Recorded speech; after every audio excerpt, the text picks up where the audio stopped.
Je veux m'élever dans la vie et le destin. Oh, mon Dieu, je sais que je ne peux pas être un échec. Sur quoi vous basez-vous? Apportez vos bonnes raisons. Sur quoi vous basez-vous? Je suis fatigué de souffrir. Non, non, ce n'est pas la base de la victoire. Que dit la Bible? La Bible dit que le chemin du juste, par exemple, est comme une lumière brillante. Apprenez-vous maintenant que la journée parfaite brille de plus en plus? Cela devient votre écriture de défense. Père, sur la base de cette vérité et sur la base de ton intégrité, je pose une exigence pour l'exécution de cette écriture dans ma vie. Maintenant, vous, c'est ainsi qu'il faut prier. Le genre de prière qui produit des résultats. Les écritures aveugles, les lamentations ne feront que, le Saint-Esprit viendra simplement vous réconforter parce qu'il est un consolateur. Mais en ce qui concerne les résultats, croyez-moi. Si vous ne savez pas comment aborder les Écritures, vous risquez de vivre une vie chrétienne frustrée. Sommes-nous ensemble? C'est ce que vous trouvez dans les Écritures, les promesses numéro 2. Que trouvez-vous chaque fois que vous ouvrez les Écritures? Principe. Principe. La deuxième chose que vous trouvez dans les Écritures, ce sont les principes. Le modus operandi du royaume. C'est ainsi que fonctionne le royaume. Le christianisme fonctionne sur la base d'un système de royaume. Et chaque royaume a des règles d'engagement. Il y a une façon dont Dieu se comporte. Il y a un moyen. Par exemple, au Nigeria en tant que fédération, et dans de très nombreux pays à travers le monde, il y a un protocole. Si vous voulez approcher le président ou n'importe qui à la présidence. C'est vrai, si différents États veulent recevoir leurs subventions, il y a un modus operandi. Donc, si vous devenez gouverneur ou commissaire des finances ou quoi que ce soit d'autre, vous êtes éclairé et éduqué. Vous savez qu'en ce qui concerne ce territoire, c'est ainsi que vous obtenez les choses dont vous avez besoin. Ne pas le savoir. Vous avez peut-être un territoire qui a les ressources, mais il se peut qu'il ne vous atteigne pas. Tout le monde dit principe. Les principes sont appelés les secrets du royaume ou les mystères du royaume. Matthieu 13 et verset 11. La Bible dit que Jésus parlait, et voici ce qu'il a dit. Parce qu'il vous est donné de savoir. Connaître, le mot connaître. Il n'y a pas que le mot conscience. Ce n'est pas une simple prise de conscience. C'est un niveau d'intimité. C'est le même mot qui est utilisé comme un mari connaissant sa femme. Connaître. Interagir de manière à ce que vous ne fassiez qu'un avec les mystères du royaume. Qu'est-ce qu'un mystère? Un mystère est un corps caché de vérité qui est secret pour un groupe de personnes. L'armée, par exemple, fonctionne par des mystères. Ils l'ont fait, comment ils parlent. Il y a quelque chose que les militaires peuvent dire si vous êtes un civil et que vous n'êtes pas formé. Vous ne comprenez peut-être pas ce qu'ils disent. Il faudrait que vous ayez reçu une formation militaire pour que cette conversation soit fructueuse pour vous. Ainsi, dans ce royaume, la Bible nous expose au mystère du royaume. Je prie et je vous supplie par le message de Dieu que vous soyez attentifs et que vous preniez au sérieux ce que je partage avec vous. Ce sont les armes de la victoire qui nous ont été données dans ce royaume. Il n'y a pas d'autre moyen de commander des résultats en dehors de cela. Ce n'est pas l'un des chemins, c'est le chemin. Les mystères du royaume. Alors, quand j'ouvre ma Bible, cachée dans les histoires, cachée dans les paraboles, cachée dans les énigmes, cachée dans les psaumes, les 5 livres de Moïse, tous révèlent le chemin de Jésus. Il y a quelque chose dans la touche refoulée qui révèle le caractère de Jésus et le modus operandi du royaume. Sommes-nous ensemble? Quand vous allez chez les prophètes majeurs et mineurs, il y a des choses que vous trouvez dans les livres poétiques. Il y a des révélations de Jésus que vous trouvez éparpillées. Les psaumes sont des protocoles spirituels pour accéder à différentes dimensions des résultats. Les proverbes viennent révéler la sagesse du royaume en ce qui concerne la vie et l'excellence. Vous allez maintenant aux évangiles où Jésus lui-même est venu en tant que manifestation de Dieu. Je vous ai dit pourquoi Jésus est venu sur la terre. Jésus n'est pas venu sur terre seulement pour nous sauver.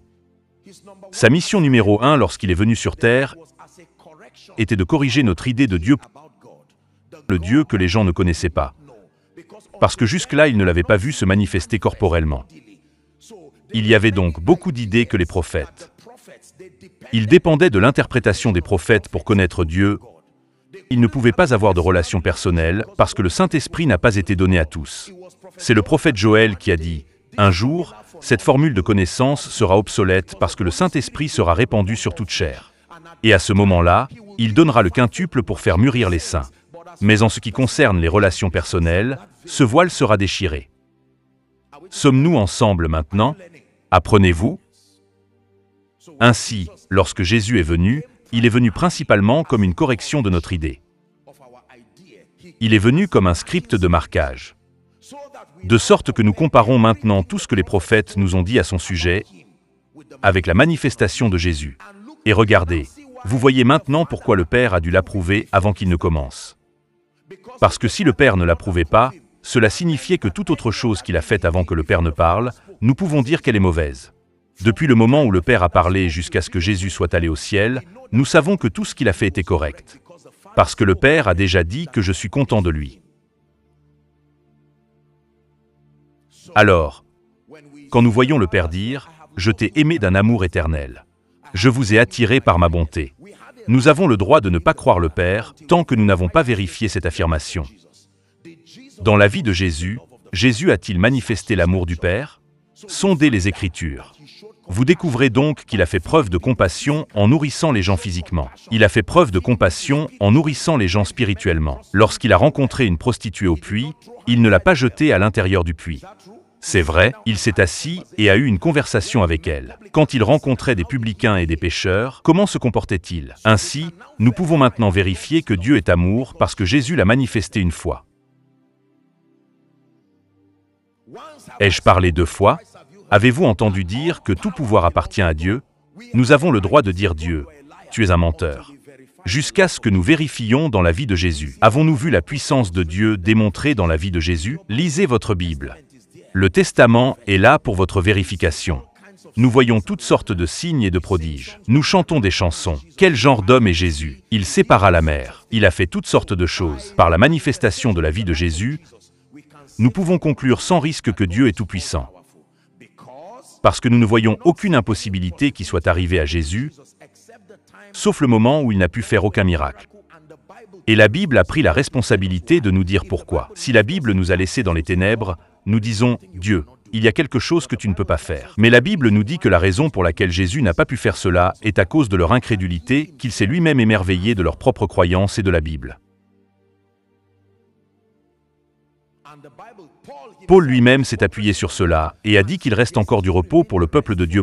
Bien qu'il soit le peuple de Dieu, ils ne sont pas entrés dans leur sabbat. Quelle était la limitation? Qu'ils ont entendu tout comme nous, mais que la guerre ne leur a pas profité. Pourquoi pas mélanger à la foi? Qu'est-ce que la foi? Votre condamnation et les actions correspondantes que vous entreprenez pour honorer cette conviction. Ils n'ont pas agi en fonction de ce qu'ils ont entendu. La foi est le nom donné à l'action que vous entreprenez sur la base de votre conviction de qui est Dieu et de l'intégrité de sa personne. Le nom donné à l'action, pas seulement à la croyance. Ils ne purent entrer dans son repos. Et il nous encourage. Il dit aujourd'hui, si vous entendez sa voix, n'endurcissez pas votre cœur comme ils l'ont fait dans le désert. Il dit qu'il restait un repos, un sabbat pour le peuple de Dieu. Êtes-vous toujours à l'église? Alors, quand vous ouvrez la Bible, est-ce que je peux vous dire cela? C'est la raison pour laquelle les croyants qui n'étudient pas la Bible, les croyants qui n'écoutent pas les enseignements, les croyants qui ne s'engagent pas dans le ministère du monde seront non seulement les premiers à être trompés, mais ils seront les premiers à être détruits. Parce qu'il n'y a aucune base pour votre sécurité.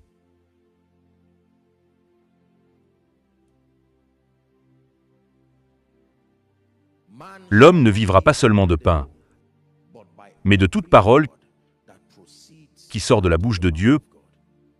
Dieu parle-t-il déjà à quelqu'un? Croyez-moi, si je m'arrête ici ce soir, je suis toujours satisfait. Des promesses, des principes. Pourquoi échouons-nous dans la vie? en grande partie à cause du psaume 82 et du verset 5. Ils ne savent pas,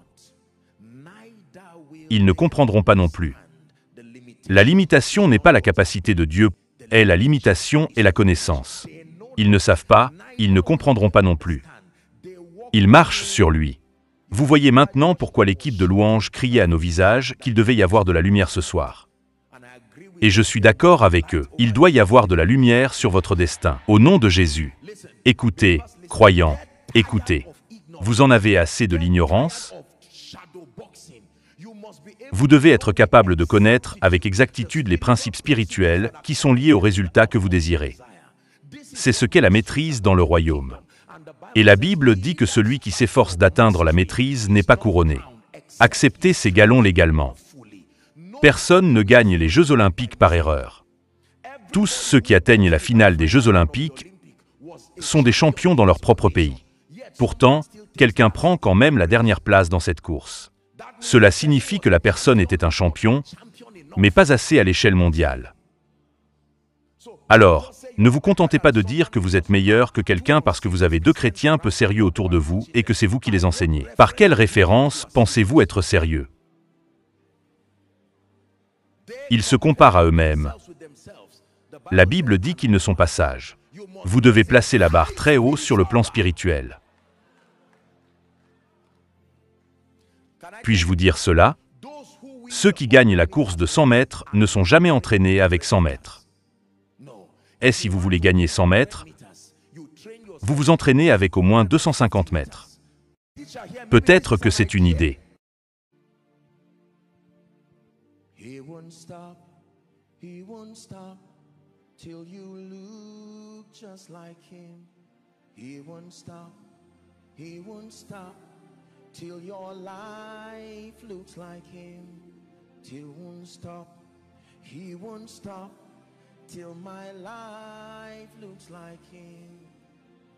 Vous n'aimez peut-être pas ce que je dis maintenant, mes frères et sœurs. Quand le monde commencera à vous faire un jour, vous regarderez votre vie. Et vous aurez besoin d'un télescope pour regarder votre hier. La différence entre hier et aujourd'hui. Et vous serez parmi les vainqueurs. Je peux vous dire comment les hommes sont faits. Les hommes ne sont pas faits en donnant des informations inutiles. Ils sont fabriqués par le monde. Jean 1, verset 3. Et rien sans lui n'a été fait, rien de ce qui a été fait.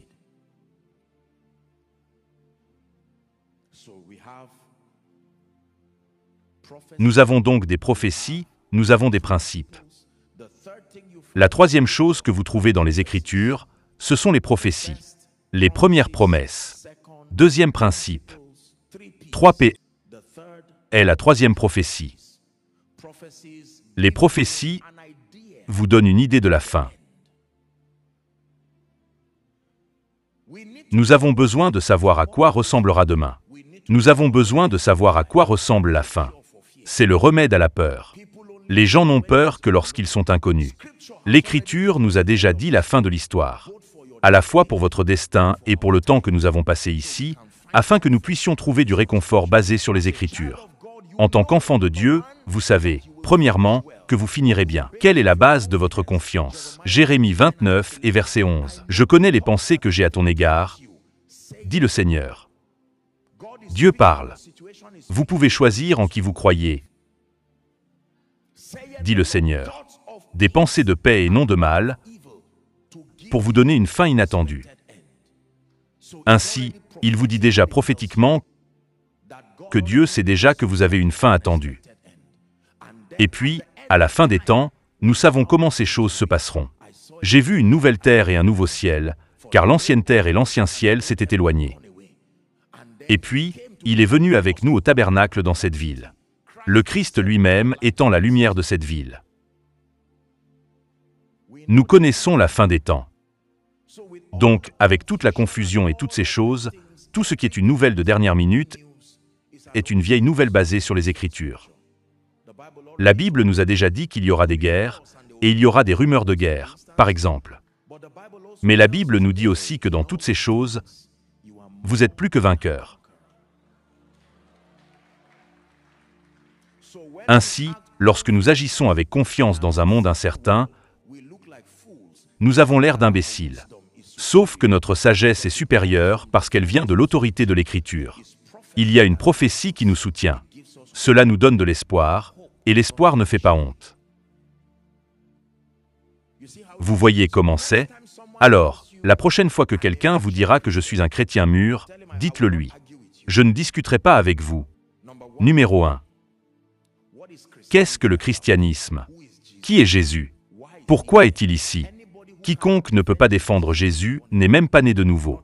Pas même pour parler de maturité. Deuxièmement, quelles sont les armes de la victoire qui ont été données aux croyants? De quoi s'agit-il? Comment puis-je savoir que mon avenir est génial? Il a dit une chose terrible, de vivre dans un monde incertain. Même à la mort, la Bible nous dit toujours que nous sommes victorieux. Il nous sécurise tout autour. Pour moi, vivre, c'est Christ, et même dans la mort, cela devient simplement pour moi une porte vers un royaume supérieur et supérieur. Donc, dans tous les cas, nous trouvons du réconfort. C'est vrai? Oui, vous n'avez donc pas peur de la mort? Pourquoi? Parce que dans le royaume, nous appelons la mort endormie. Et ceux qui dorment, dorment la nuit. Lorsque vous dormez l'après-midi, cela s'appelle la sieste parce que vous devez vous réveiller pour que ceux qui dorment dorment la nuit. Ils profitent de la journée pour marcher.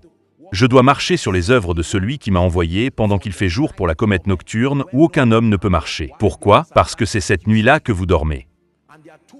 Et il y a deux façons de dormir dans le royaume. Premièrement, vous dormez dans le mystère que nous appelons la mort, où Jésus-Christ vient à votre rencontre. En tout cas, vous avez dormi. Il l'a dit à John, il a dit « Non, non, tout le monde ne goûtera pas physiquement à cette mort. Mais une chose est sûre, c'est que ceux qui sont morts et nous, qui sommes en vie, seront tous changés. Mais le protocole est que ceux qui sont morts en Christ recevront cet honneur parce qu'ils y ont goûté. C'est ainsi qu'ils se présenteront. Et nous qui sommes vivants et qui restons. La Bible dit que nous serons rattrapés par lui. Thessaloniciens 4 ou 5, il est dit « Consolez-vous les uns les autres avec cette écriture ». Donc, tout autour, je ne fais que vous montrer la formidabilité de cette vie de foi. De nombreuses pratiques spirituelles n'ont pas de sécurité au-dessus de ce domaine. Quand vous n'êtes plus là, ils disent simplement que vous êtes allés dans toutes sortes d'endroits. Mais nous savons où nous allons. C'est vrai?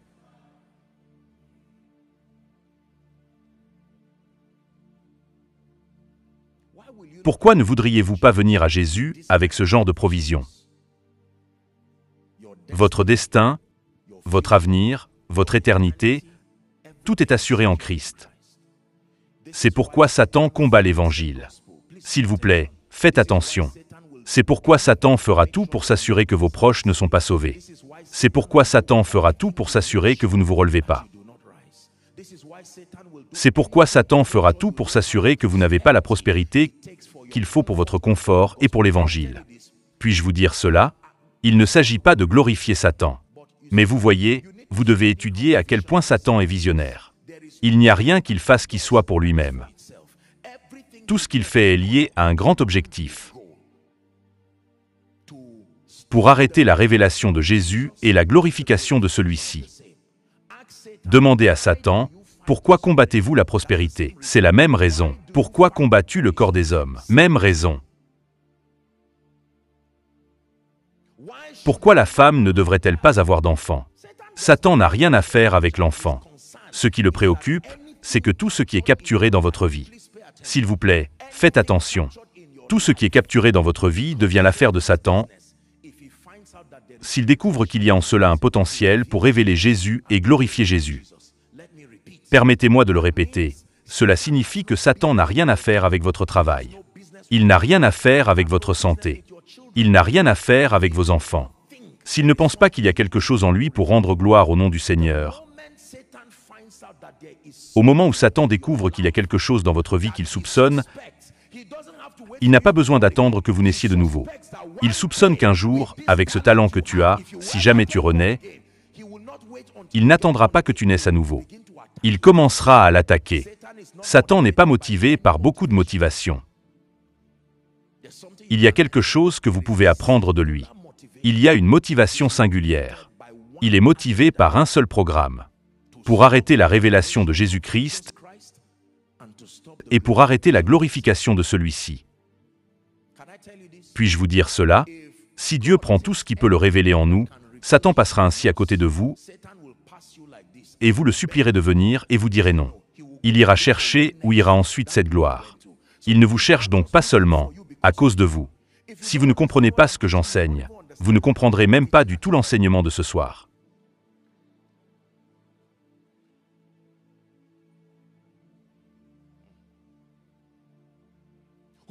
Qui ai-je offensé que ma vie soit comme ça?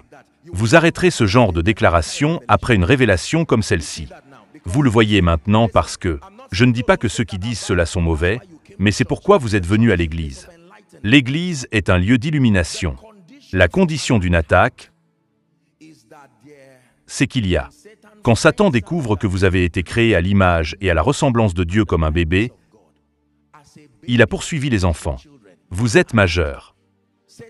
Satan poursuivait les enfants qui ne pouvaient pas mendier, ils ne pouvaient pas parler, ils ne pouvaient que téter des seins. Il a dit, tuez-les. N'attendez pas qu'ils poussent. Chaque enfant a été créé à l'image de Dieu. Je sais qu'un jour, si ce prophète et cet apôtre et tout le monde se lèvent, nous aurons des ennuis. Et maintenant, vous êtes devenu un adulte. Tu peux utiliser ta volonté en partenariat avec le Saint-Esprit. Il ne vous laissera pas partir facilement. Mais grâce à Dieu qui nous fait toujours triompher, il n'y aura pas besoin de tous les arsenaux qui sont donnés aux croyants pour la victoire. Par expérience, s'il n'y avait pas d'adversaire déterminé à nous détruire. La Bible dit, Jean chapitre 10 et verset 10, il est dit que le voleur ne commette pas mais pour voler, tuer. Jean 10h10, le voleur ne vient que pour. Savez-vous ce que cela signifie? Mon Dieu, savez-vous que je n'ai même pas commencé? Eh bien, nous sommes à l'Église. Dieu parle. Si c'est tout ce que je dis, nous fermerons notre Bible et en discuterons la semaine prochaine. Mais je dois tambouriner ce truc parce que c'est comme ça qu'on grandit. Traitons-nous de ces 4 premiers mots. Cela signifie que vous n'avez rien à faire pour voir le voleur. S'il n'y a rien qui vaille la peine d'être volé, rien qui vaille la peine d'être tué, rien qui vaille la peine d'être détruit. Vous voyez l'idée maintenant? Cela signifie que le voleur est si égoïste. Si jamais vous le voyez, il vient à vous comme une vérification qu'il y a quelque chose dans votre vie. C'est ce que voler, tuer et détruire. Chaque fois que vous voyez Satan venir autour de vous, il vous a déjà confirmé que vous n'êtes pas ordinaire. C'est ce que dit la Bible. Écoutez-moi. Cela signifie que si, sans engager les armes de la victoire, vous êtes libéré de Satan, cela signifie que quelque chose ne va pas chez vous. Votre liberté ne devrait pas provenir d'une négociation avec lui. Votre liberté devrait venir en superposant la domination. Cela signifie que si Satan vous voit sans engager les armes de la victoire, il devrait vous attaquer. C'est la preuve que vous avez été créé à l'image de Dieu. Il y a beaucoup de gens qui ne font face à aucune attaque parce qu'ils ont froid, ils sont paresseux, ils ne sont pas sérieux. Ils vous ont vérifié et ont découvert que vous n'avez aucune pertinence en ce qui concerne le royaume venu. Ce n'est pas parce que vous êtes spécial. Vous ne priez pas, vous ne jeûnez pas, vous ne connaissez pas le Seigneur, vous n'êtes pas sérieux, et pourtant vous n'êtes pas attaqué. Ne soyez pas flattés. Le diable a découvert qu'il se concentre sur ceux qui peuvent venir vous sauver avant qu'ils ne viennent à vous.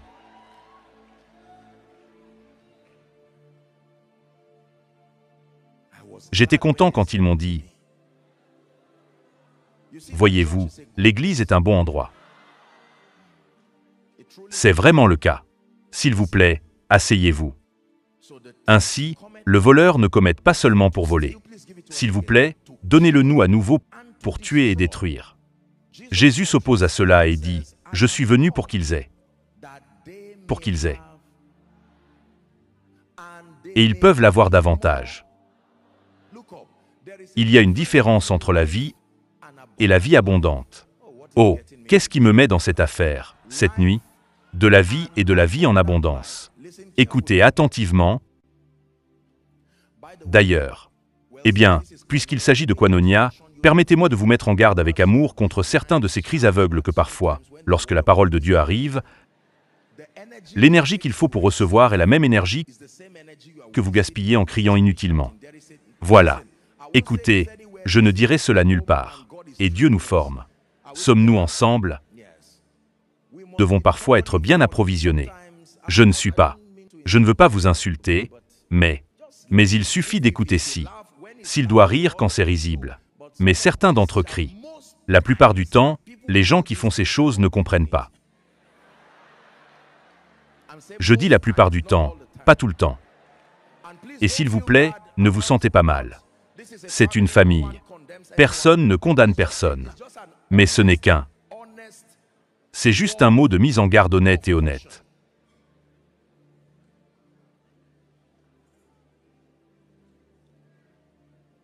Alléluia. Louez le nom du Seigneur.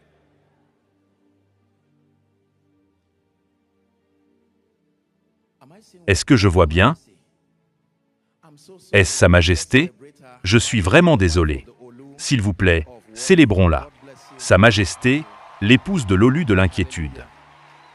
Dieu vous bénisse. Merci. Oui, ils font partie de nous. Nous sommes une famille. C'est bon d'entendre ce genre de choses et de transformer n'importe quel royaume en royaume soumis à la foi.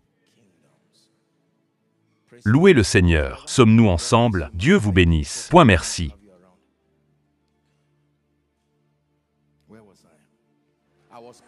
Où en étais-je? Je m'étais en garde et appelant à la diligence, comme l'est la parole de Dieu. Écoutez, 2 personnes ont agi de cette façon à l'époque de Jésus. Marie et Martha. Est-ce dans votre Bible?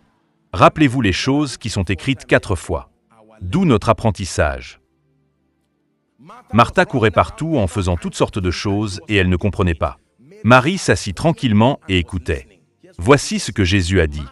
Martha, Martha, vous êtes inquiet et offensé par tant de choses. Mais il dit une chose est nécessaire. Et ceci, Marie a choisi de s'asseoir aux pieds du Maître. Maintenant, s'il vous plaît, levez les yeux. Parce qu'il est vrai que ce royaume fonctionne par la connaissance. Numéro 1. Parce qu'il est vrai que vous avez été créés à l'image et à la ressemblance de Dieu. Numéro 3. Parce qu'il est vrai qu'il y a un adversaire et que la Bible ne se tait pas à son sujet. Dieu a décidé d'inventer une formule pour s'assurer que les croyants restent victorieux. Et cette formule est la parole de Dieu en partenariat avec l'Esprit Saint. En partenariat avec des dons, des hommes et des femmes de Dieu qu'il a envoyés. Sommes-nous ensemble maintenant? Oui, que lorsque Dieu vous accorde l'accès à une famille spirituelle, Dieu vous donne l'accès à des voies spirituelles. Dieu vous donne accès aux Écritures. Il vous donne accès à l'Esprit Saint. Il vous a fourni les armes de la victoire. Les hommes et les femmes de Dieu interprètent les Écritures. Ils vous instruisent selon Jérémie 3,15, en connaissance et en sagesse. C'est leur mission, pour vous nourrir, pour vous donner cette nourriture spirituelle. Sommes-nous ensemble? Donc, il vous donne de la compréhension. Il vous donne des connaissances. La parole de Dieu vous ouvre. L'Esprit Saint vient vous soutenir. Parmi les nombreuses choses que le Saint-Esprit fait, il est le gardien et l'administrateur de l'onction. Tout ce qui a trait à l'onction se trouve dans l'office du Saint-Esprit. Quelle est l'attribution de l'onction? Je vous ai enseigné ici que l'attribution de l'onction est d'insister sur le fait que la parole de Dieu ne ressemble pas à un mensonge. Donc, s'il n'y a pas de parole qui procède, l'onction n'a pas de ministère. L'attribution de l'onction est de valider les affirmations de Jésus telles qu'elles sont révélées dans les Écritures. Ainsi, lorsque la Bible dit que Dieu guérit, l'onction vient maintenant prouver que cette déclaration est vraie. Si Dieu dit « Je suis capable d'élever les hommes », vous voyez pourquoi l'onction suit la parole. C'est la stratégie biblique pour administrer l'onction. Il doit y avoir une déclaration que vous devez d'abord mettre en terre. Quelque chose que la Bible dit qu'il faut faire, puis l'onction. Vous pouvez faire appel à l'Esprit Saint. Maintenant, en dispensant simplement l'onction sans base scripturaire, le diable se glissera facilement dans cette atmosphère et plongera les gens dans la superstition et toutes sortes de manifestations extra-bibliques. Et il y a des gens sincères et bien intentionnés qui en sont victimes. Pourquoi? Parce qu'ils n'ont pas été méthodiquement disciplinés. Ils n'ont pas été méthodiquement encadrés. Alléluia. Ainsi, tout ce que nous partageons semaine après semaine est, entre autres facteurs, des arsenaux spirituels qui vous équipent. Pourquoi vous équipe-t-il? Pour que, premièrement, vous ayez la connaissance de l'illumination. Mais numéro 2, pour que vous sachiez utiliser ces outils qui ont été donnés pour produire des résultats. Pourquoi vos résultats sont-ils importants? Jean chapitre 15 et verset 8. Jean chapitre 15 et verset 8. C'est pourquoi vous avez besoin de résultats dans votre vie. Audition. Si mon Père est glorifié, de ce que vous portez beaucoup de fruits, ainsi vous serez mes disciples. Pourquoi avez-vous besoin de résultats dans votre vie? Matthieu, chapitre 5 à partir du verset 1-3. Et la Bible dit que vous êtes le sel de la terre. Il dit, c'est vrai, le sel de la terre. Cela signifie que vous ajoutez de la valeur et que vous préservez votre territoire. Vous êtes du sel. Vous avez besoin de ce résultat. Il dit ensuite que vous êtes la lumière du monde. La définition de l'obscurité est le monde sans vous.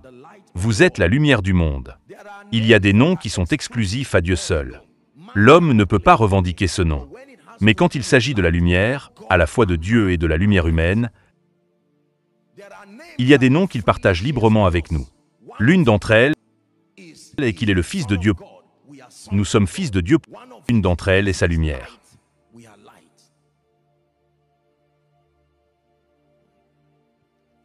Sommes-nous bénis?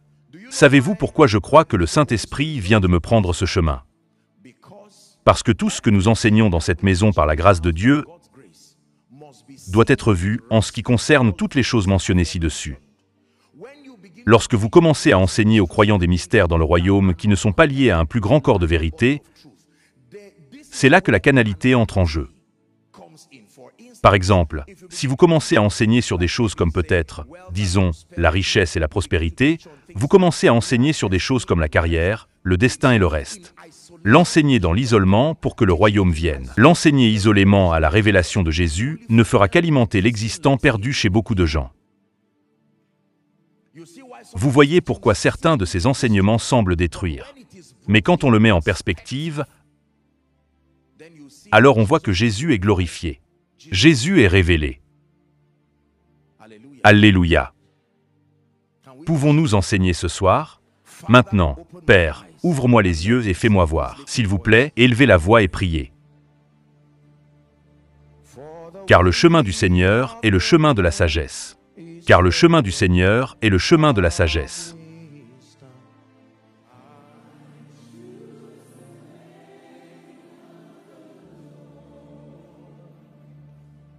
For the way of the Lord is the way of wisdom.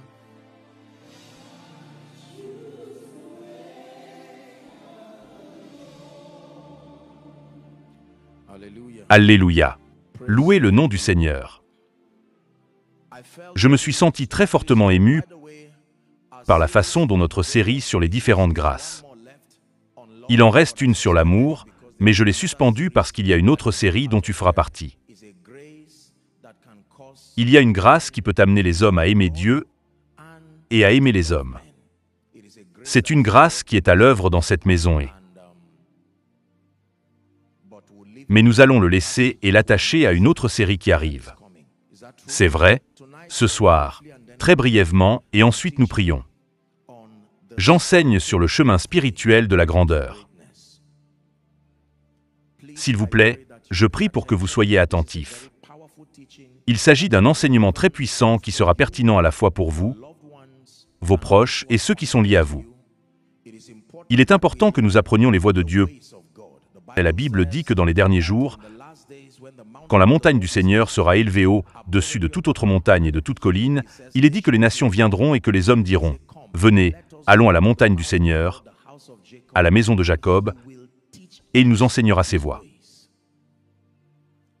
Le chemin spirituel vers la grandeur. La Bible nous dit clairement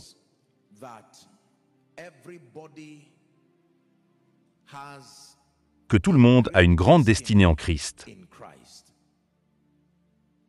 Tous ceux qui sont nés de Dieu et tous ceux qui marchent actuellement sur cette terre en ce moment ont une grande destinée en Christ.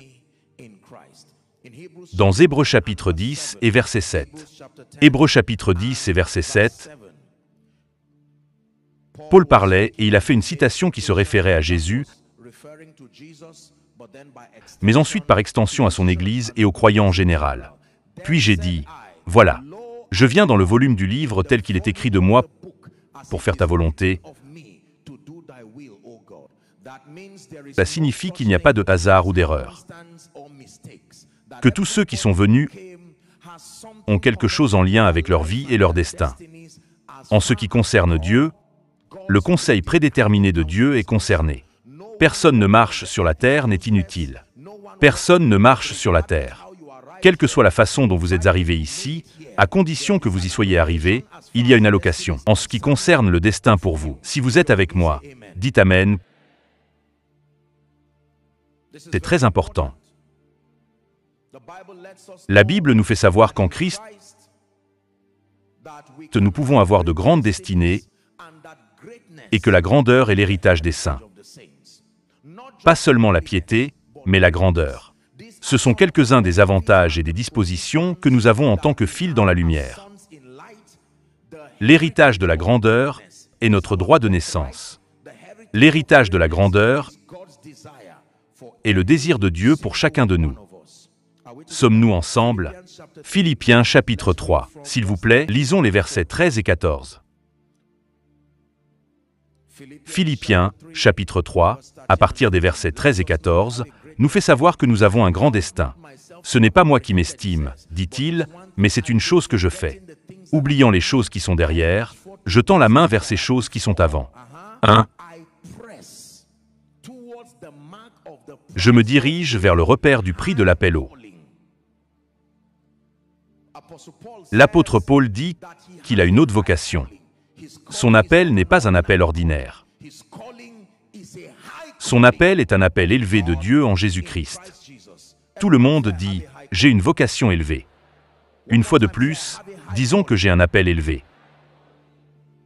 Cela signifie qu'il n'y a rien d'ordinaire dans votre vie et dans la mienne, en ce qui concerne le destin. Qu'en est-il de l'héritage de la grandeur? Genèse chapitre 26 et verset 13. Genèse chapitre 26 et verset 13 dit « Et l'homme agit beaucoup. Dit Amen et il s'avança. Dit Amen encore. Et il a grandi jusqu'à ce qu'il devienne très grand. » Une version dit « Et il a commencé à être grand. » Cela signifie qu'il y a eu un jour où il n'y était pas. L'homme travaille très bien. Il a avancé, il a grandi jusqu'à devenir très grand. Pourquoi? Parce qu'Isaac venait d'Abraham. Et il y avait cette alliance de grandeur. Genèse 17 et verset 6. Genèse 17 et verset 6. Notre héritage de grandeur est un destin enviable en Christ. Je te rendrai extrêmement fécond et je ferai de toi des nations. Dis Amen, et des rois sortiront de toi. C'est une promesse. Maintenant, vous voyez, pendant que vous entendez l'Esprit Saint vous révéler cela, vous êtes tenté et même manipulé par le diable pour penser à votre arrière-plan. Et vous regardez d'où vous venez. Vous regardez toutes les choses qui se sont passées dans et autour de votre vie. Et comme Nathanaël, vous pouvez dire de vous-même ce qu'il a dit de Jésus. Quelque chose de bon peut-il sortir de Nazareth? Commençons l'écriture. Dans le psaume 71 et le verset 21. La Bible nous dit même que non seulement Dieu désire que nous soyons grands, mais que la grandeur nous donne peut encore augmenter. Il dit, « Tu augmenteras ma grandeur et tu me consoleras de tous côtés. » Nous examinons donc le chemin spirituel et nous n'avons pas établi le fait que nous avons un appel élevé et que nous avons une destinée enviable en Christ. Nous avons établi le fait qu'il n'est pas vu et qu'il n'est pas antéchrist et anti-Dieu pour les saints dans la lumière de désirer la grandeur, parce que Dieu l'a mis en chacun pour être grand. C'est vrai? Alléluia. Genèse, chapitre 12, versets 1 et 2. C'est le début de la rencontre qu'Abraham, qui était un adorateur d'idoles de tous les Chaldéens, il rencontrerait le Dieu des Hébreux qui deviendrait plus tard son Dieu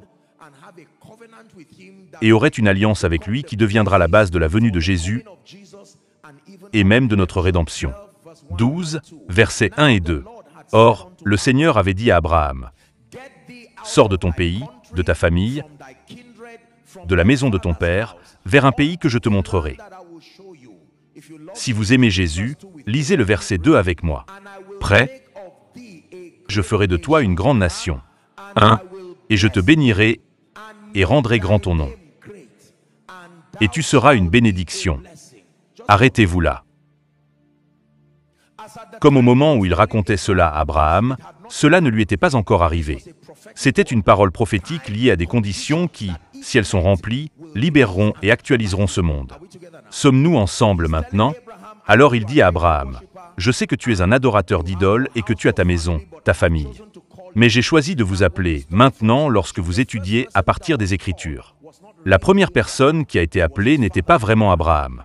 C'était son père, mais le père ne remplissait pas la condition qui constituait cette bénédiction. Et maintenant, Dieu vient appeler. Abraham, sors de la maison de ton père.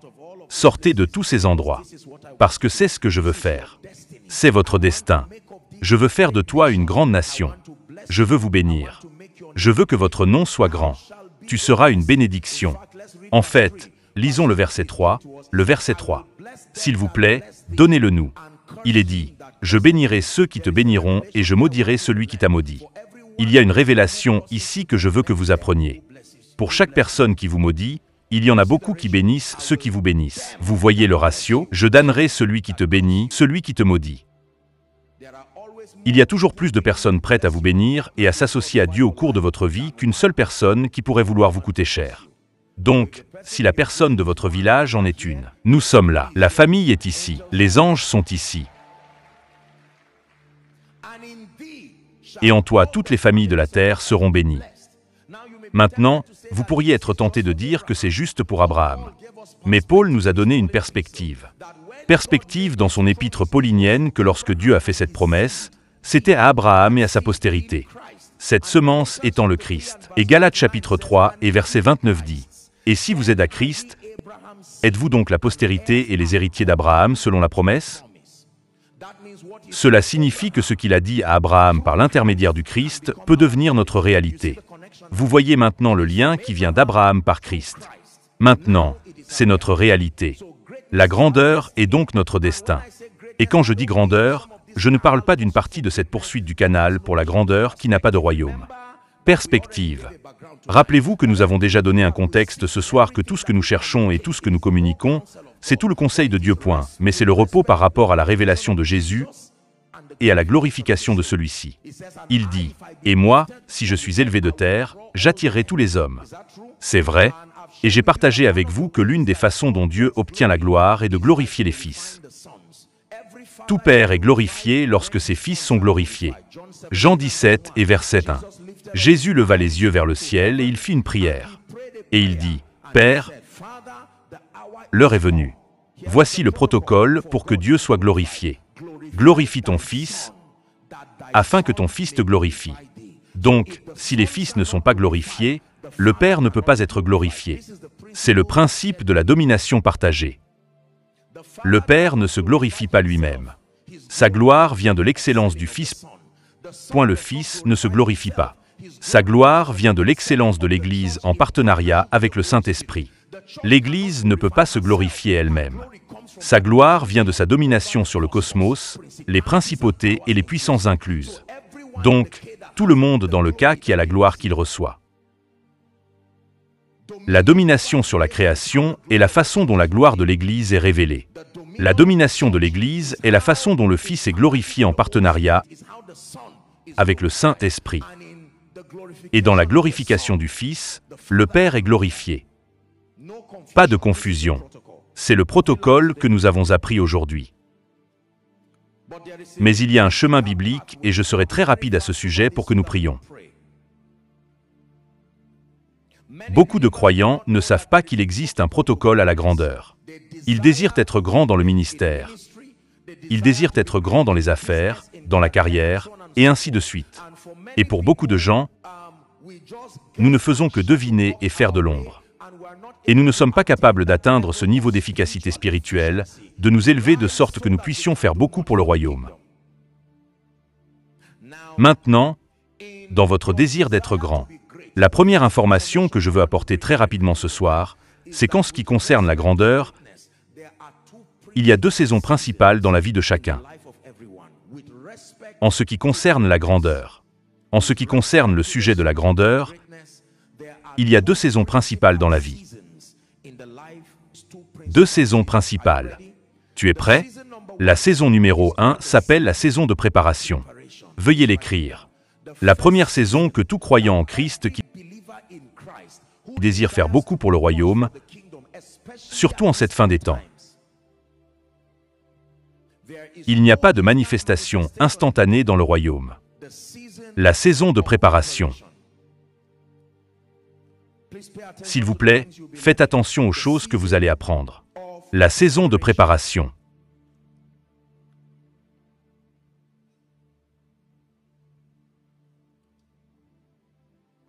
Il est important que vous sachiez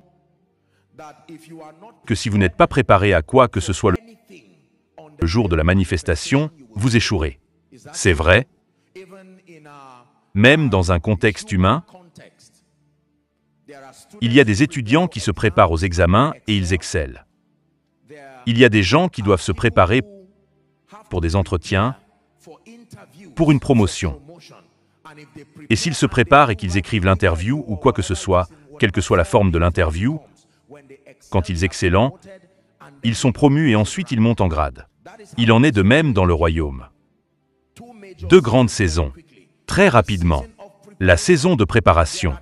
Maintenant, il y a trois phases sous cette saison. Je veux me précipiter très rapidement. Il y a trois phases dans cette saison de préparation. La première phase s'appelle le visage de Discovery. S'il vous plaît, faites attention. Le visage de la découverte. Vous ne serez jamais en mesure d'actualiser le destin et vous ne pourrez jamais marcher dans la plénitude de votre appel jusqu'à ce que vous passiez par cette phase de découverte. S'il vous plaît, levez les yeux. Beaucoup de gens violent cette phase de découverte. Et pourtant, ils veulent être puissamment utilisés par Dieu. Pourtant, ils veulent devenir des influences et des références à travers les territoires. Ce n'est pas le cas. C'est le protocole spirituel, non négociable, sans exception. La saison de la préparation et la première phase de cette saison est la saison de la découverte. Sommes-nous toujours ensemble? Que découvrez-vous? Numéro 1. Votre première découverte dans la vie, si vous voulez être grand, c'est de découvrir Dieu.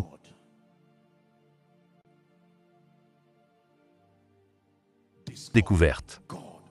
Dieu Tout-Puissant. Cette rencontre avec le Dieu de la Bible est la première chose. Quiconque veut être grand, à la manière du royaume, doit passer par cette phase de découverte. Écoutez-moi. La première chose que vous découvrez, ce n'est pas la famille dont vous êtes issu. Par ordre d'importance, la première chose que vous découvrez. Les gens découvrent toutes sortes de choses sauf Dieu. La base scripturaire de cela se trouve dans Genèse 1, verset 1. Au commencement, Dieu, c'est le protocole spirituel. Genèse 1, verset 1. Au commencement. Les 4 premiers mots rapportés dans la Bible. Au début de toute chose. Vous commencez par Dieu au début des affaires. Dieu au début du ministère. Dieu au début du mariage et d'un foyer. Dieu au début de la parentalité. Lorsque vous violez cette formule, vous avez fait un compromis sur la grandeur, la voix de Dieu. Non, vous pouvez acheminer la grandeur à travers une autre formule, puis faire face aux conséquences des effets secondaires qui les accompagnent.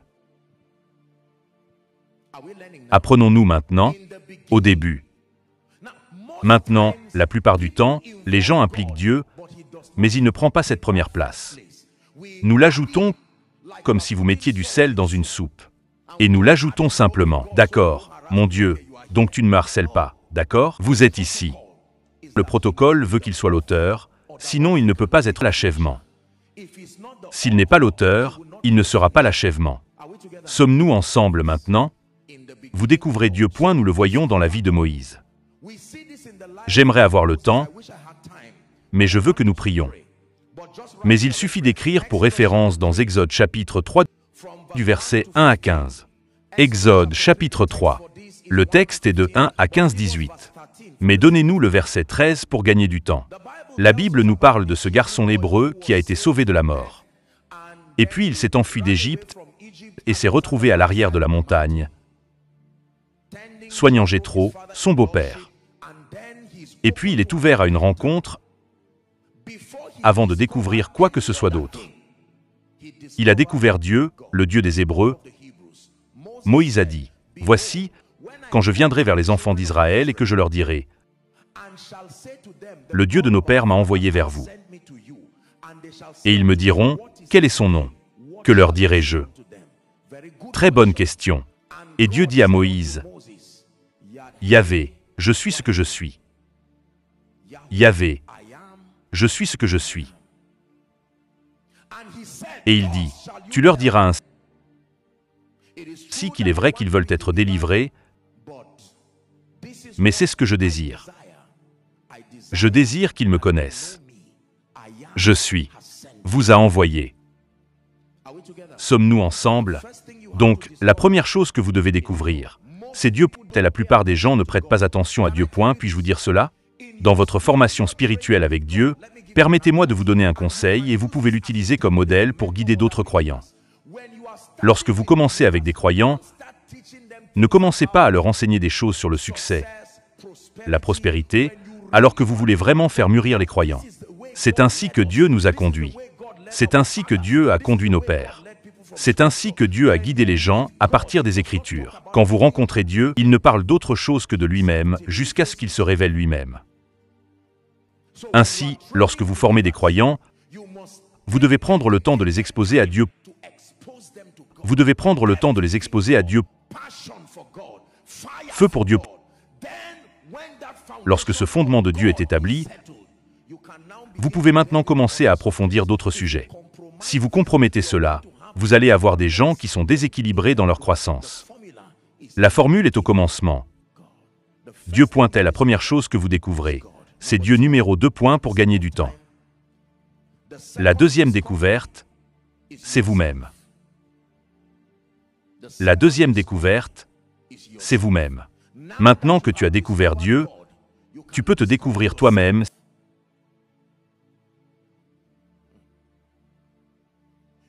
Si tu ne sais pas qui tu es. Sinach nous a enseigné dans notre chanson que si vous ne savez pas qui vous êtes, il y a beaucoup de choses dans lesquelles vous ne pourrez pas marcher. Vous ne pouvez pas marcher dans le pouvoir. Vous ne pouvez pas marcher dans les miracles. Vous ne pouvez pas vivre une vie de faveur. Pourquoi? Vous ne savez pas qui vous êtes.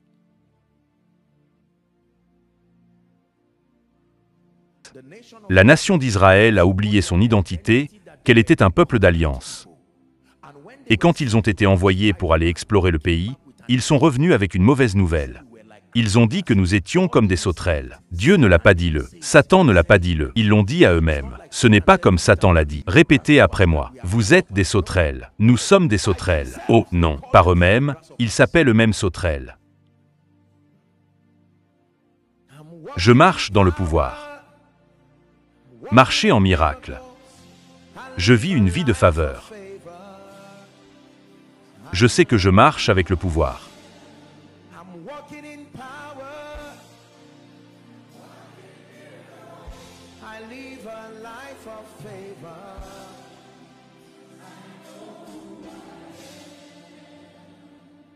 Très important. Vous devez savoir qui vous êtes. Nous enseignons dans notre école de ministère et il y a un cours où nous enseignons aux étudiants qui vous êtes, vous savez, et je leur enseigne dans ce cours qu'il y a quelque chose qui s'appelle la crise d'identité. Empruntons 2 minutes de leur conférence. Il y a ce qu'on appelle la crise d'identité. Vous savez ce qu'est une crise d'identité? La crise d'identité est l'effet résultant de l'incompréhension de votre valeur. Au moment où vous ne savez plus qui vous êtes, le diable, les hommes et ce monde tourmentés peindront une image que vous n'êtes pas. Il y a beaucoup de gens aujourd'hui qui subissent une pression inutile en essayant d'être ce qu'ils ne sont pas et ce qu'ils ne sont pas. Ce n'est pas dans le plan de leur destin. Parce que je vous ai enseigné ici, vous vous souvenez. Je ne sais pas quelle discussion nous avons. Quand je vous ai appris que, psychologiquement parlant, il y a certains indices qui mesurent l'épanouissement. C'est vrai, l'un d'entre eux est la sécurité. Un autre est la variété. L'un d'entre eux est la croissance. Un autre est l'amour et l'acceptation. Il y a dans la nature humaine un désir d'amour et d'acceptation. Et il y a des chances que si vous n'êtes pas resté dans la parole.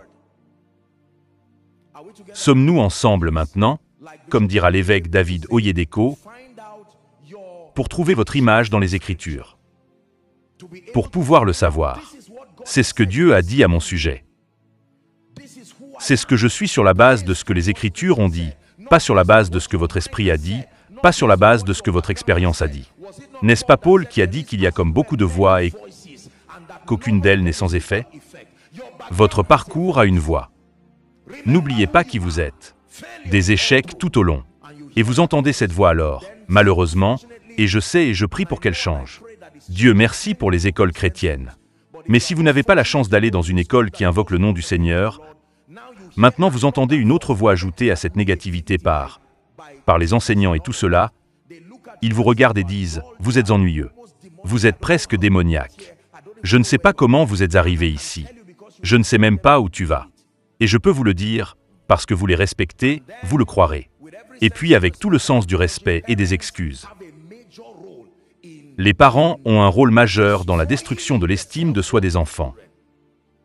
Au moment où vous commencez à prêcher des paroles, des cours et des paroles qui ne sont pas conformes aux Écritures, au moment où un enfant moyen a 10 ou 12 ans, de manière subliminale,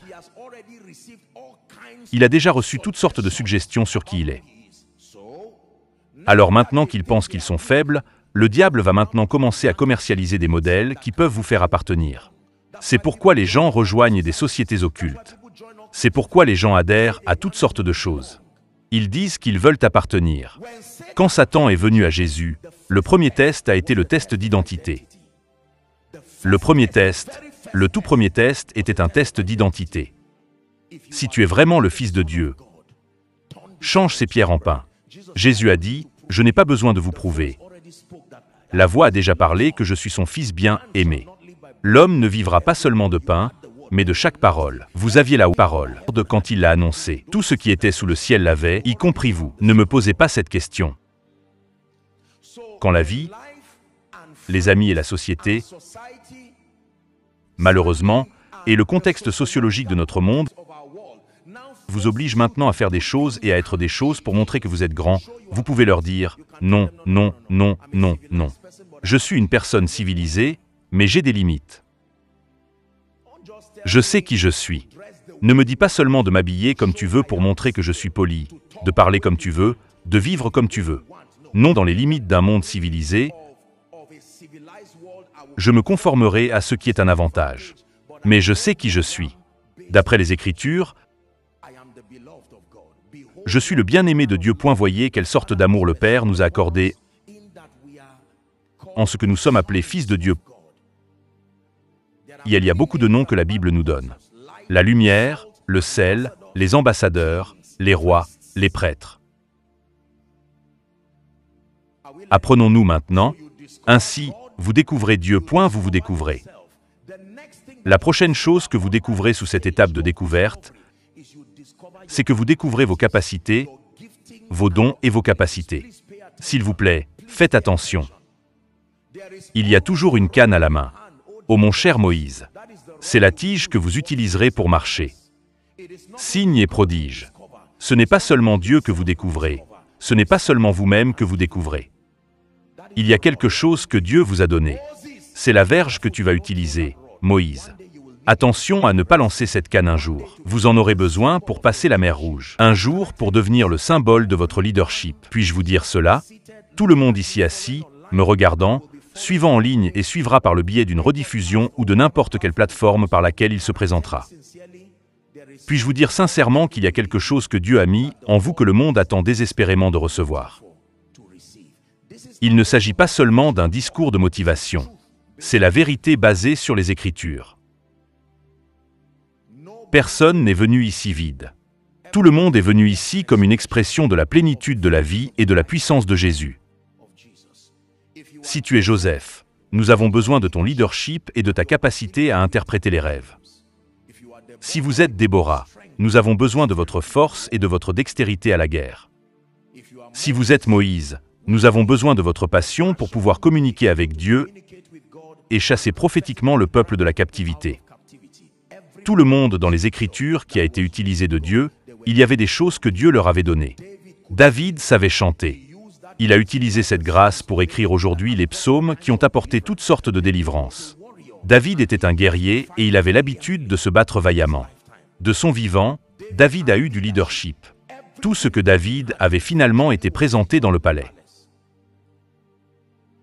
Qu'avez-vous dans la main? C'est ce que le Seigneur a dit à Moïse.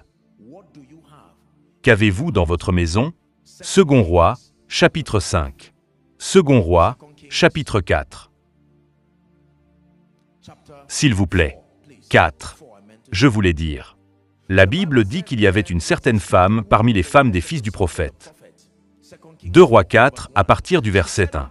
Elle dit à Élisée, « Mon serviteur, ton mari est mort, et tu sais que ton serviteur a craint le Seigneur. Et le créancier, à point le créancier est venu le prendre, pour lui prendre mes 2 fils pour qu'ils naissent hommes. Suivant, s'il vous plaît. Et Élisée lui dit, « Que ferai-je pour toi ?» Et il pose une question. Il dit, « Dis-moi, qu'as-tu dans ta maison ?»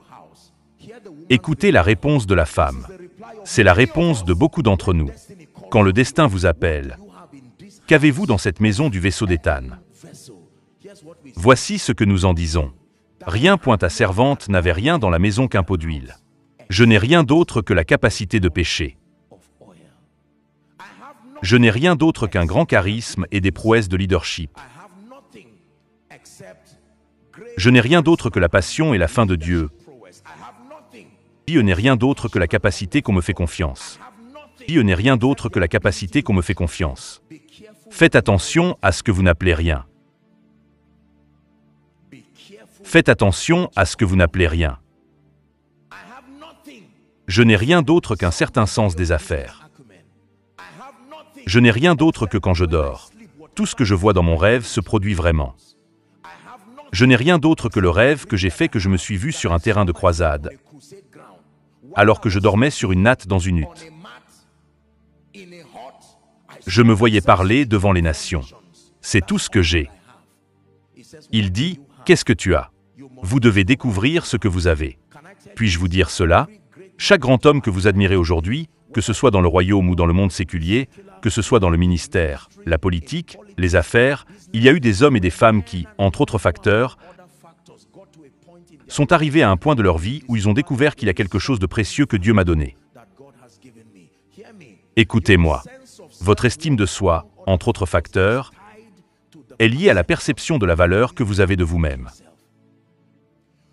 Nous vivons, avec tout le respect que je vous dois, dans un monde très faux aujourd'hui, où tout le monde essaie de faire ceci et de laisser cela. Si vous ne le portez pas, oh, comment? Combien coûte votre chaussure? 2000 Naira. Les gens nous aiment. 2000 Naira. L'avez-vous fait vous-même? Et les gens rient et vous font sentir stupide et vous restez là à vous demander quoi faire. Et puis vous faites tout votre possible pour vivre une fausse vie. Vous m'avez entendu dire, ne faites pas semblant de ce qui peut être réel. Votre estime de soi ne concerne jamais quelque chose d'extérieur autour de vous. Remerciez Dieu pour la beauté, le glamour, la grâce qui est merveilleuse. Mais si vous faites confiance à quelque chose en dehors de vous, vous n'êtes pas sûr de vous. Puis-je vous en dire la plupart d'eux? Des choses auxquelles nous sommes confrontés dans notre monde aujourd'hui, d'autant plus que cela crée des relations interpersonnelles et tout cela, elles sont un dérivé de cette frustration secrète. Les psychologues l'ont dit, et je vous l'ai réappris que vous regardez la vie à travers le prisme de la perception de votre valeur. Si vous sentez que vous n'avez pas de valeur, vous interpréterez la vie à travers le prisme de cette frustration. Si vous êtes un homme heureux, le monde est un endroit heureux pour vous. Si vous êtes une personne triste, le monde est un endroit triste pour vous. Si vous êtes une personne pieuse au milieu de toute la décadence qui se passe, vous pouvez voir Dieu. Vous pouvez voir ce qu'il fait. Si vous êtes quelqu'un qui échoue, vous regarderez la vie à travers le prisme de votre expérience. Quoi? Voyez-nous en bas. C'est un bulletin. Dieu nous parle-t-il ce soir? Ainsi, la première étape lorsque vous vous préparez à la grandeur est la découverte. Découverte de Dieu comme le Tout-Puissant, le commencement et la fin, celui qui tient votre vie et votre destin. Et puis deuxièmement, la découverte de vous-même, afin que vous soyez guéri une fois pour toutes de la cicatrice que la société essaiera de causer à la suite de la blessure qu'elle vous donnera pour ne pas avoir essayé de vous conformer à certains modèles que la société dépeint pour mesurer la grandeur. Donc, si vous ne trouvez pas 10 voitures dans ma maison, par exemple, si vous ne trouvez pas un grand manoir, par exemple, si vous ne me trouvez pas portant tous les créateurs qui devraient l'être, il n'y a rien de mal avec ces choses en elles-mêmes. Si vous ne me voyez pas parler d'une certaine manière, si vous ne me voyez pas claquer devant un véhicule coûteux, la société dit que vous êtes un échec. Et beaucoup d'entre nous ont été trompés en le croyant. Nous vivons donc nos vies dans des frustrations secrètes et ouvertes, en essayant d'être ce que Dieu a déjà dit que vous êtes.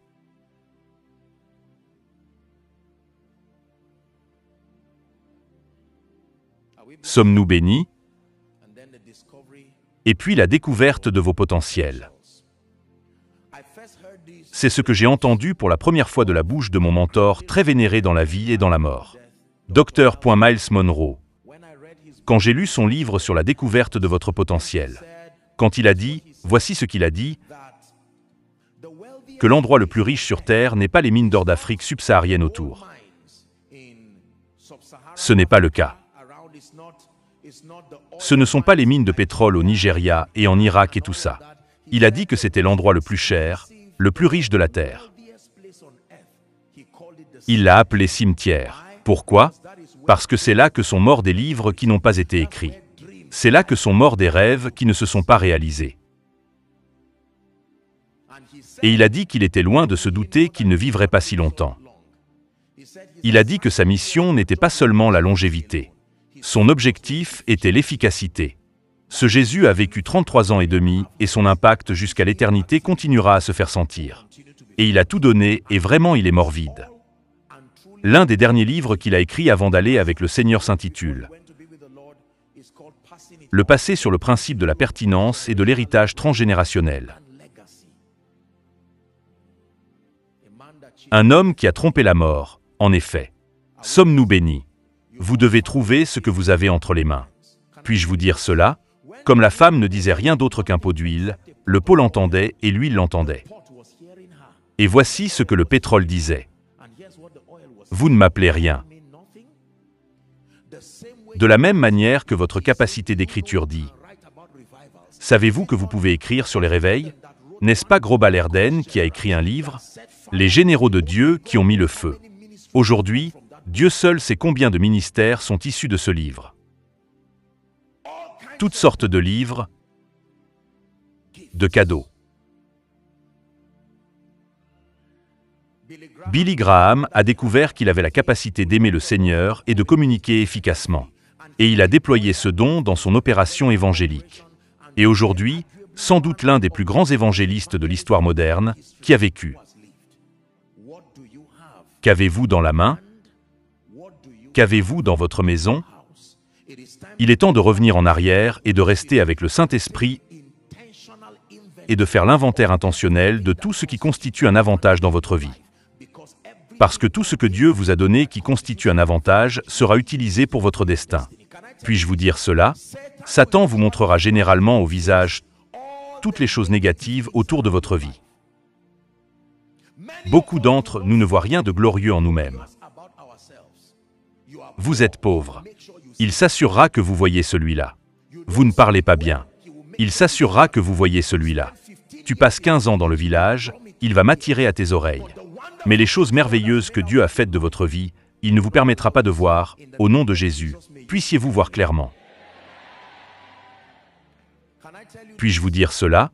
Nos pères de foi dans cette nation, nos pères de foi à travers l'Afrique, chacun d'entre eux est arrivé à un point où il a dû déployer ce don que Dieu leur a donné pour être en mesure de servir les desseins de Dieu aujourd'hui. Si tu ne trouves pas cette verge dans ta main, tu auras honte quand tu te tiendras devant Pharaon. Parce qu'il n'y aura rien qui démontrera la gloire de Dieu. C'est la verge que Dieu a donnée à Moïse, qui a été utilisée pour prouver la toute-puissance de Dieu. Et si vous négligez votre don, il n'y aura rien dans votre vie pour prouver que Dieu est puissant sur vous. Vous devez obtenir la grâce de Dieu ici, à me regarder, à suivre tous les débordements à l'extérieur de n'importe quelle nation, de n'importe quelle station de télévision. Il y a des gens qui m'écoutent. Vous avez des rêves. Dieu a planté des choses dans votre vie. Puis-je vous dire cela? Quand il semble que certains individus sont des superstars, la différence entre une superstar et quoi que ce soit est cette découverte. Personne n'est intrinsèquement exceptionnel au-dessus d'une autre personne. Personne né d'une femme était un jour un bébé dans la main de cette femme. Même si vous êtes né membre de la royauté, vous étiez encore un bébé. Jésus, en tant que Fils de Dieu, n'est pas devenu automatiquement sauveur, même s'il était le monde. Il a dû passer par ce système de découverte à l'âge de 12 ans. La Bible nous dit qu'il était au temple. Que pensez-vous qu'il faisait au temple? Il apprenait. Tout le monde disait découverte. Faites attention à cet enseignement. Parce que beaucoup d'entre nous espèrent superstitieusement que le destin se produira tout simplement. Nous espérons superstitieusement que la grandeur se produira un jour. Allez mieux. Nous disons de ce côté-ci du royaume de Dieu, c'est tellement mal, à condition que vous ne fassiez rien jusqu'à ce jour-là. Plus qu'admirer les grandes personnes, plus que de faire l'éloge des personnes qui ont fait des exploits dans le royaume, que ce soit dans la musique, que ce soit dans la carrière. En politique, ne vous contentez pas de vous asseoir et d'applaudir pour les gens. Utilisez leur vie comme source d'inspiration que cet homme était autrefois un bébé dans la main d'une femme. Quelle est la différence entre cet homme et moi? Pas d'une manière compétitive, pas d'une manière qui communique la jalousie, mais d'une manière qui vous met au défi. La grandeur, c'est tout simplement le monde qui vous reconnaît pour les servir efficacement avec votre don. Les commentaires que vous recevez de votre monde et de votre génération pour les servir efficacement avec votre don sont ce que nous appelons la grandeur. Cela apparaît comme l'honneur. Il est apparu comme une vie prioritaire. Il apparaît comme ce qu'il est. Mais la vérité est que lorsque vous utilisez ce que Dieu vous a donné, vous le découvrez. Vous avez commencé votre voyage vers la grandeur.